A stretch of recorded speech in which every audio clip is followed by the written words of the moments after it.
যখনই আমরা এদেশের জন্য ঐক্যবদ্ধ হই, তখনই কোন না কোন স্বার্থান্বেষী গোষ্ঠী কোন না কোন বিচ্ছিন্নতাবাদী কার্যক্রম ঘটিয়ে, স্যাবোটাজ ঘটিয়ে আমাদেরকে বিতর্কিত করে, আমাদের লড়াইকে প্রশ্নবিদ্ধ করার সুযোগ করে দেয়। আমরা স্পষ্টভাবে বলতে চাই, আমরা চিহ্নিত করছি কারা আজকের এই উস্কানির সাথে জড়িত। যারা উস্কানি দিয়ে হাদি ভাইয়ের শাহাদাতের পর তার জন্য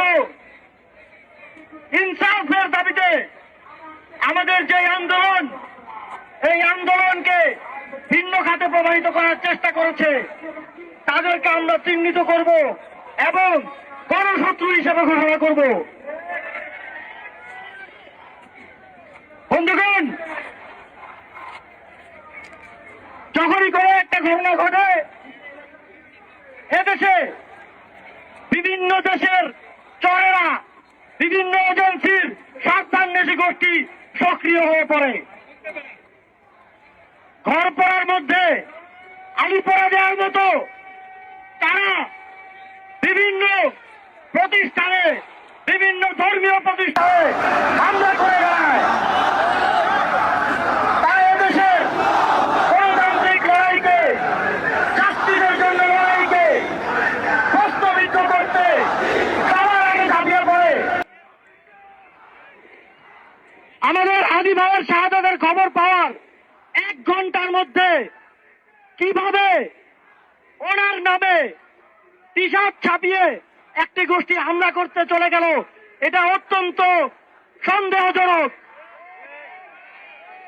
যখন বাংলাদেশের জনগণ প্রত্যেকটি জুলাই স্পট ঐক্যবদ্ধ হচ্ছে, আমরা এখানে ঐক্যবদ্ধ হয়ে বিচার চাইছি, আমরা খুনিদের ফেরত দেওয়ার কথা বলছি, আমরা আগ্রাসনের বিরুদ্ধে আমাদের আওয়াজ তুলছি, তখন কারা বিভাজন উস্কে দিল আমাদের তাদেরকে চিনে রাখতে হবে।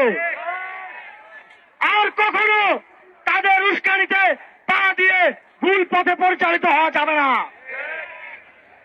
অভ্যুত্থানের পরে হাদি ভাই ইনকিলাব কালচারাল সেন্টার, ইনকিলাব মঞ্চ প্রতিষ্ঠা করে আমাদেরকে দেখিয়েছেন কিভাবে গঠনতান্ত্রিক ভাবে সামাজিক, সাংস্কৃতিক এবং রাজনৈতিক লড়াই চালিয়ে যেতে হয়, কিভাবে একজন ব্যক্তি প্রাতিষ্ঠানিক ভাবে দাঁড়ালে সেটা লক্ষ মানুষের চেয়েও শক্তিশালী হয়। হাদি ভাই নিজেকে একটা প্রতিষ্ঠান হিসেবে গড়ে তুলেছিলেন। হাদি ভাইয়ের লড়াই আমাদের লড়াই, এই লড়াই গড়ার লড়াই, ভাঙার বিরুদ্ধে, আগুনের বিরুদ্ধে, সন্ত্রাসের বিরুদ্ধে শক্তিশালীভাবে প্রতিষ্ঠিত হওয়ার লড়াই। এই লড়াইকে বাধাগ্রস্ত করতে আমরা কাউকে সুযোগ দেব না, কাউকে ছাড় দেব না। আমরা সরকারের প্রতি এবং আইন শৃঙ্খলা বাহিনীর প্রতি আহ্বান জানাতে চাই, আপনারা খুঁজে বের করুন আজকের এই ঘটনার পেছনে নেপথ্যে কারা রয়েছে।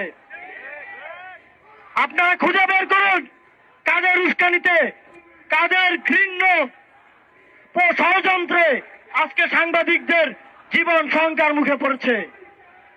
আপনারা তাদেরকে আইনের আওতায় নিয়ে আসুন।